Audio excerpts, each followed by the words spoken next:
Hello and welcome to the DJ Force 10 in Conversation podcast, episode 164. And my very special guest on today's show is Tony Campos of Static X. They have just released a brand new album called Project Regeneration Volume 1. It is out now. If you were a fan of Static X before, this is an absolute amazing album, I feel. Despite missing Wayne, obviously, he's on the album. We find out all that. You probably know if you know the band, but they've got a bunch of demos that they had with his voice on it, doing like ideas for songs and stuff like that. And they've actually developed those songs and recorded them. And they've also got themselves a new singer as well called Zero, and they were touring out last year, and they're sort of hopefully gearing up for next year at the moment, seeing as 2020 is a write-off. But in the meantime, if you're looking for an album to listen to, go listen to this. Absolutely fantastic. There's some good videos out as well on that front, but do check out that. Tony's also a member of Fear Factory. He's also he's been a member of so many bands. We talk about some of that in there, and but mainly about that album. But just want to give a shout out to everyone that's been downloading the show and sticking with it. Thank you, Joe Bouchard, on the last episode. That was a fantastic one, very well received as well by his fans, which was great. And we're continuing, we're going, we're keeping on, recording sort of here and there when I can, and trying to sort of keep a semi-regular release schedule and stuff like that. But apart from that, still doing Crossing the Streams. Just had a fantastic back-to-back episode with Dan Warsaw. But the next one's going to be a solo show, so it's just me in the mix for an hour, which is, I know you lot were looking forward to that. So hopefully you'll tune in to Total Rock and get listening to that. If it's not on Total Rock, it's on themix.fm. That's just for my stateside pals. It goes out on 11 o'clock Eastern time on Saturday nights. So do check that out on there. You can get that via the TuneIn app or via the website, which is themix with a double X. .fm. And Total Rock is every Sunday, 6 p.m. UK time, or if you're on the East Coast, it's 1 p.m. So if you want something early on the Sunday, you can listen to it there as well. Again, via the .com, via TuneIn app, and your smart speaker, actually. I found out recently, if you go, hey, whatever your thing is called, I don't want to say it because it will trigger everything around you if you've got loads of stuff. But yeah, if you ask for Total Rock, it will play it, which I thought was fantastic. When I'm doing some cooking in the kitchen, it's always like letting my the speaker know what I want to listen to. And just randomly one day asked for Total Rock, and it came up straight away, which was absolutely fantastic. So try that should you want to listen to it. We've got some great DJs on that station from around the world, some great shows, a lot of diverse shows. Like obviously my show kind of covers the electronic kind of spectrum side of it, but we've got sort of like death metal, black metal, classic, indie, basically the whole spectrum of rock on Total Rock. So yeah, do it. The Mix as well, want to give them a shout out. They're mainly like talk shows and stuff, and one of the few sort of radio shows they have on there with music. But yeah, again, they've got me back on there, which is absolutely fantastic. So big up to everyone there at The Mix. But yeah, without much further ado, this is Tony Campos from Static X. Enjoy.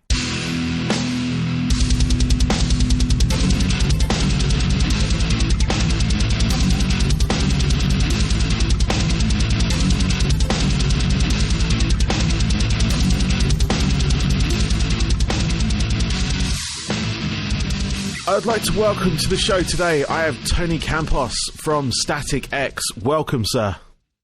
Hey, thanks for having me on. Absolutely my pleasure. I just want to say thank you for doing this, first and foremost. It is a genuine pleasure to speak to you. I've been a fan of Static X for many years, in fact. I can't remember exactly how many, but I've seen you guys live. May sound like a veteran. I don't mean to make it sound like that. I'm like 40 years old, so it's like going back to my 20s, basically. Yeah. But yeah, no, I saw you guys loads of times when you came over here to England. And I'm just trying to think of the shows you were on, but it was I've always had an affinity for that kind of electronic rock metal crossover type sound. So likes of you guys, Fear Factory, which obviously you know a lot about as well, and Pitch Shifter, which again you know a lot about. Well, you worked with them very recently, but we'll talk about that in a bit.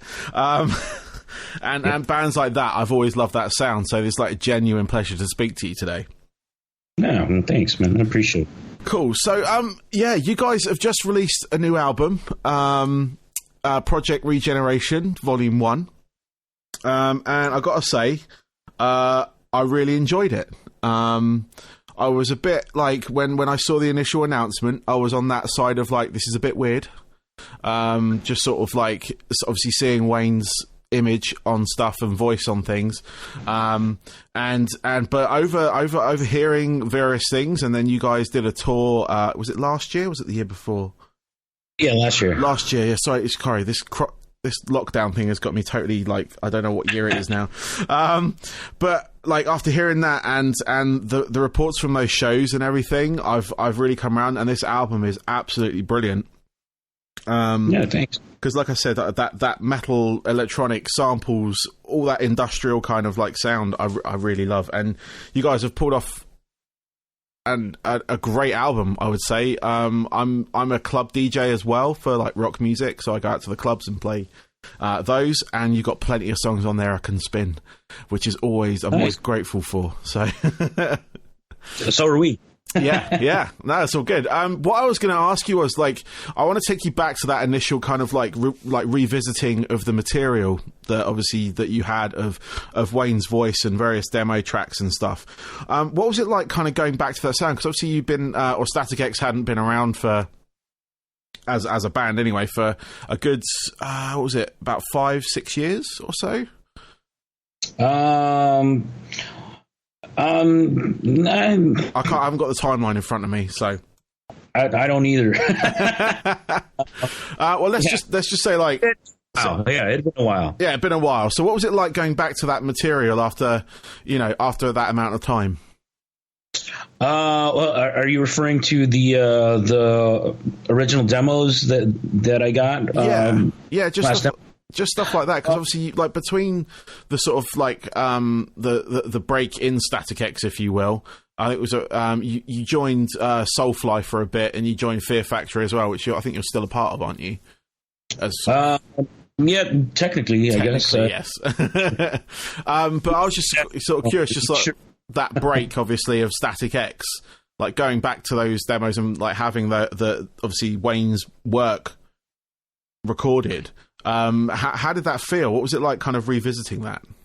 Well, those first 5 demos that I had, only one of those had Wayne's vocals on it, and but I hadn't really dug into that stuff when I first got the demos, which wasn't too long after Wayne had passed, so I really didn't dig into that.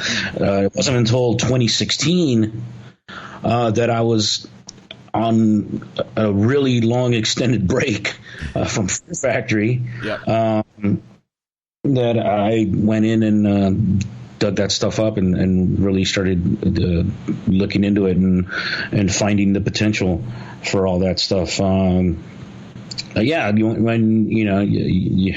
you have that realization that this something could be done with this stuff. And then reaching out to Kenny and Koichi. That was kind of the watershed moment there. Yeah, no, I kind of wanted to get a feel of what it was like, because it's obviously I've not really been in that position. I've been in bands before and stuff, and we've released stuff, but I find demos, but we're all still here, kind of thing. So. It just must have been kind of I don't know. I mean, I don't know. That's why I was asking what it was like. So I mean, in a weird way, it was kind of like working with Wayne again. Because back in the early days, he would come into the rehearsal room with a guitar riff or two and something on his Alesis HR-16 drum machine. And that's pretty much what was on these demos, just a guitar for 2 and a drum program. So it was kind of like a visit from the past, so to speak. Listening to this, the actual album tracks, you wouldn't know they were demos. That was one thing that I was sort of like another little surprise for me, really, because obviously you go back to something. Obviously, you can find like very high end recordings of various artists going back, but no, I was just curious because obviously you said they were like demos with a drum machine and a couple of guitars, and it's just you wouldn't know that to listen to it. So with the album, how's it been like touring this and everything? Obviously, I know you did like we talked about earlier, the tour last year, which unfortunately I missed out on. But what was it like, sort of playing Static X live again? It was a lot of fun, man. I hadn't played those songs in like over a decade, so yeah, and I'd forgotten how much fun that stuff is to play, and to get to play that again with Kenny and Koichi, was it's just such a treat to get those guys again. Yeah, I was going to say, how did that meeting get back together again? Like, getting the guys back together, because I don't know if you worked together during the sort of like the breaks and everything or not, but we never worked together. I sent a few projects down to Koichi. I'd never lost touch with Koichi. Kenny, I reconnected with him back in 2012, I believe. I was out working with Soulfly, and we'd been in touch over the phone, but then he actually came out to the show, and I remember I was sitting in the dressing room, and I was on the phone, and Kenny walked into the dressing room, and I was like, "Hey man, I gotta let you go. Kenny just walked in," and friends like, "Hey, Kenny, are you guys cool?" And at that moment, Kenny's standing right next to me, so I look up at him, and I'm like, "We're cool now, right?" And he says, "Yeah." Amazing. That's really cool. I always say it's just nice to hear that this whole thing was kind of like a almost an organic thing as well, which is great on that front. And it's just where was I going to go? There we go. Sorry, I've got my notes in front of me. So what I was going to ask you now was just sort of about like recording this album. So obviously you had the demos and everything, and you got some guests on there as well. So yeah, why don't you tell us a little bit about that, if you don't mind? Well, actually, there's only one guest on the. Initially, we were going to reach out to a bunch of our friends, and as we had all these holes, the songs with no vocals, and we thought it would be really cool to have friends and people that Wayne admired come in and they'll fill in those holes for him. And throughout the process, we found more of Wayne's vocal performances, and so all those holes got filled pretty much. So we only went with one guest vocal, which is Al Jorgensen. And the song he's on, the original demo that I found for that, reminded me of an old Ministry song called The Fall. Yeah. And I was like, "Oh, Al would be perfect for this." So I went down to his house and showed him the demo, and he's like, "Yeah, you picked the right one for me, dude." So went down there and spent the day down at Al's house and had some drinks and watched him work his magic, and it was a really cool day. And Wayne would have been shitting his pants like me. So we're the two bands we ripped off the most are Ministry and Prong. So to have Al sing on one of our records is pretty monumental. Yeah, and I mean, you worked with both of those bands like periodically as well, didn't you? Yeah. How was that for you? I'm just luckiest fan in the world, to get with a bunch of my favorite artists and favorite bands. So that was awesome. That's amazing. I mean, that's what love about this industry. It's just sort of, you can you get to a point where you can start working with your heroes, or the people that influence you the most and everything, which is and that's one band I really admire is Ministry, just purely because of their sound and what they still try and do now. Like they're not afraid to experiment with stuff. So yeah, definitely. Their last album was pretty solid, which was really cool. So yeah. So on the album itself, there's a couple of really cool tracks that I really like. Obviously the singles that you released, things like Hollow, or the concentration songs I call them. I really enjoyed Terminator Oscillator as well. Which was really cool. The use of samples in that is amazing. Because I was the electronics guy in my band, so I was like scratching, like dropping samples, beats, all that kind of stuff, and just listening to that, and it's just so fluid. I love it, and the samples like selected are brilliant. So yeah, thanks. No worries. So like, what are your sort of like? Obviously, it's silly asking plans at the moment, but like over this like pandemic sort of time, how have you found like generating like or doing like press for this album without being able to play live? Yeah, I mean, not being able to play in tour in support of the record, that really sucks. Usually you're out, weeks before the album drops, and you're touring. I mean, the way we used to is tour constantly for a year.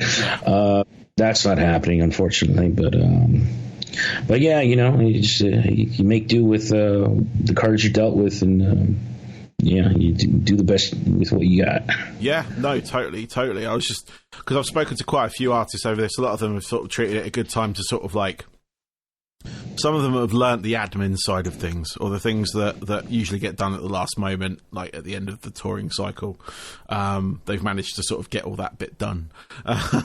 Or they've learnt that needs to be done, that someone used to do it for them. And stuff like that. But no, I was just like, it must be really strange having to kind of, well, it's mainly trying to evolve and adapt, really, isn't it?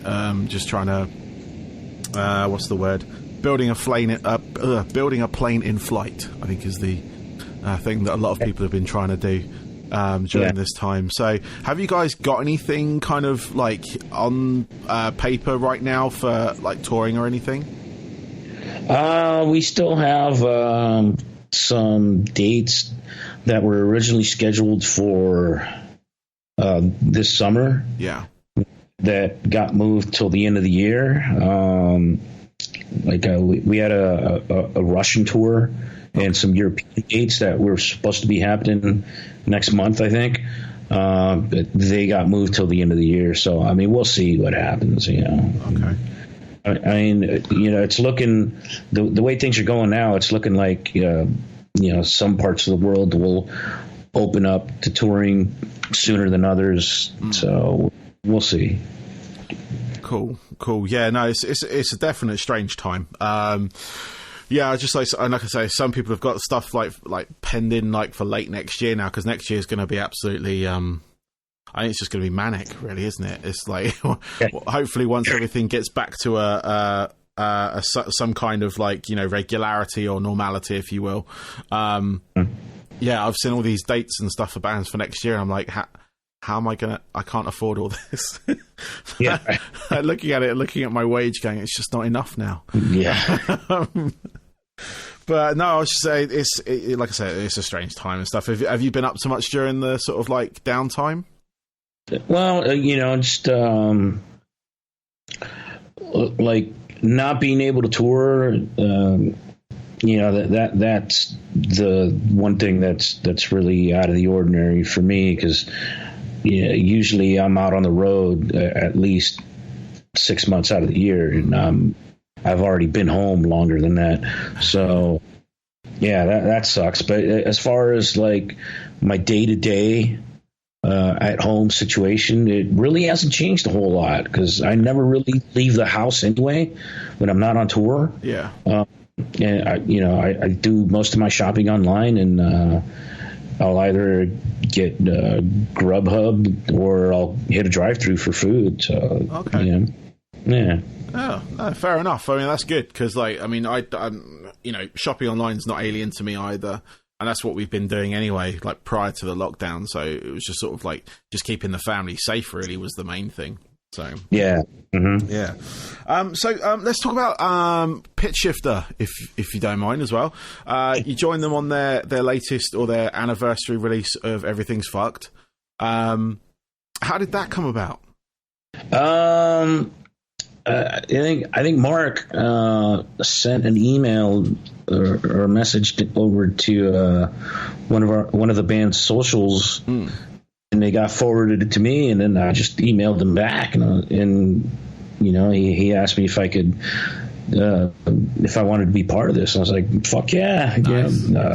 After, we did Ozfest together. We did we did a tour together where they were support for us here in the U.S. And those guys are awesome, and to get to be a part of that, it was really cool that they thought of me to contribute to that. So it's really cool. No, that's really cool because I'm a massive fan of Pitch Shifter through the years, back when they were more of an industrial unit, like band sound wise. But I was just like, obviously we were like due to speak last week before it got released. So, and then I saw your name on it, and I'm like, oh, this is fantastic. This gives me something, another thing because I'm gonna get tickets for their shows next year and stuff as well. So.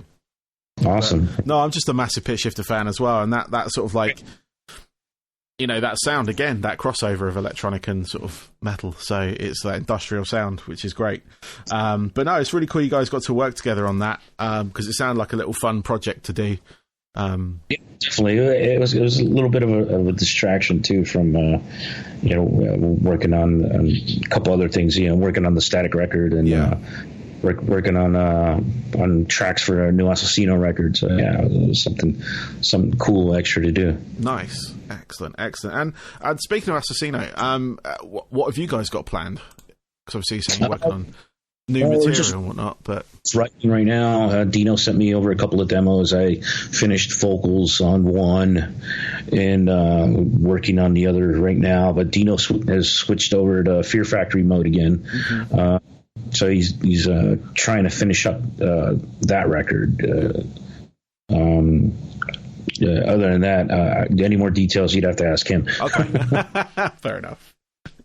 I'll say because obviously you're involved with Fear Factory to a certain degree as well. I'm saying the basis for them, but how's it going to come? Like obviously, with this delay and everything, are you going to be able to juggle the three bands, or are you just going to have like a program for one and then maybe move on to the next one and so forth? Yeah, I don't know, man. Or have all three of them on a bill, and you could just play 3 sets. I've done it before, so not something I'm opposed to. I got the last gigs I did with Assassino was at festival in Mexico. Okay. And I did 3 sets that day. I played with the Assassino, did a set with the Cavallera Brothers, and then did a set with Static X.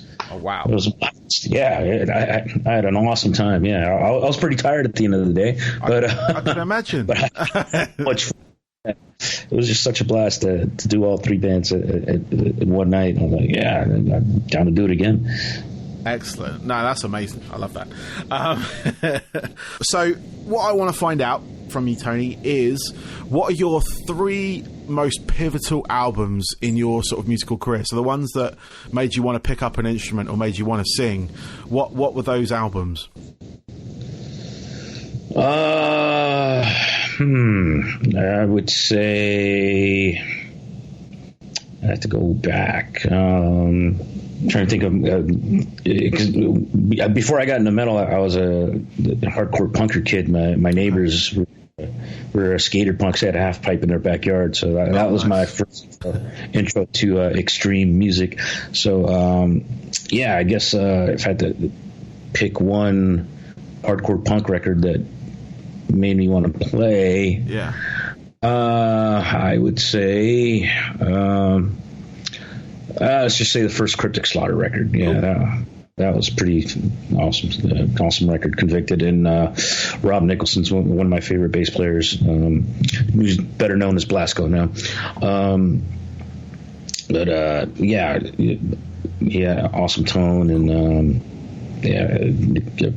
fast right hand. So big influence on me. And then a metal record would be Kill 'Em All, particularly Cliff Burton's bass solo on that record. Yeah, I was like, whoa, you can do that on a bass? Fuck. Yeah. You know? That opened a lot of doors, that one. Yeah, so that was huge for me, and Cliff's probably my all-time favorite bass player. And then what the record that that did bridge that gap between metal and hardcore punk for me was SOD, Speak English or Die. Okay, cool. And Dan Loker's playing and his tone on that is monstrous. I would pick those three records. Nice. No, that's fair. I mean, Metallica, I love Metallica, so Kill 'Em All's great. And being a bass player myself as well, which is also something, Cliff Burton. Yes. Yeah. I've not heard the Cryptic Slaughter album, so I'm gonna have to go back and check that out. It's hardcore. I think Napalm Death did a album of covers, and they covered one of their songs. Okay, cool. And Speak English or Die, that album. Yes, Stormtrooper's Death. Yeah, it's fantastic. Cool. Finally, we may have already covered some of it, but what are your sort of like hobbies away from music? So when you're not playing in your multitude of bands, what do you do to kind of get away from it? Video games. Cool. Yeah. Anything in particular at the moment that's I keep going back and forth on Destiny 2. Played the hell out of Doom Eternal. Yeah. I just finished the remake or the re-release of Halo 3 on PC. Oh, nice. Yeah. Mm-hmm. Excellent. No, I'm a gamer myself. I play on consoles, not PCs, unfortunately. But those are. I mean, Destiny 2. I've spent many hours with. Doom. Yeah. I've played it since its first incarnation from a floppy disk that my mate gave me. And Doom Eternal was absolutely fucking amazing. And I love the Halo series as well. Oh yeah, because I play Xbox, so I've got all the Halos on there as well. So it's all good on that front. Yeah, that's the only reason I bought a Xbox is to play the Halo games. Yeah, it's funny, because you can't get it. Well, you can get it on PC now, which is great. So they have the whole Master Chief Collection on PC, and they just released Halo 3 like a couple weeks ago. Yeah, and they still have ODST and 4 to release, and I think they release them every couple of months. Okay. Yeah. It's a cool deal. Yeah, no, it's good. It's good. I mean, I've got them all as little separate games, which is kind of nice. But I've got the Master Chief Collection on my Xbox, so I've got them all in one place. So it's like I've bought it multiple times. But yes, that's really cool. No, that's really cool. Excellent. Thank you. That's it. Thanks, Tony, thank you very much, man. Have a good rest of your day. You too, man. And thank you. All right, take care.